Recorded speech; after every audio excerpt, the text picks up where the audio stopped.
કેમ છો મિત્રો? સ્વાગત છે તમારું અમારી ચેનલ વિલેજ રસોઈ ગુજરાતીમાં. આજે અમે બનાવીશું લીલી તુવેરનું શાક.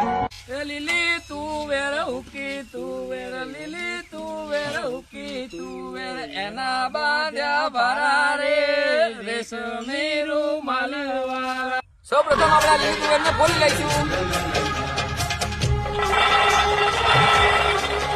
લીલા શાકભાજીને ધોઈ લઈશું. ડુંગળીને ઝીણી કટિંગ કરી લઈશું. ટામેટાને ઝીણા કાપી લઈશું. લીલા દાણા ખાંડી લઈશું. લીલી ડુંગળી કટિંગ કરશું. આદુ લસણ મરચાને કટિંગ કરીને મિક્સરમાં કાઢી લઈશું. આપણા લીલા શાકભાજીઓ પરફેક્ટ કટિંગ થઈ ગયા છે તો આપણે વઘારવાનું ચાલુ કરશું.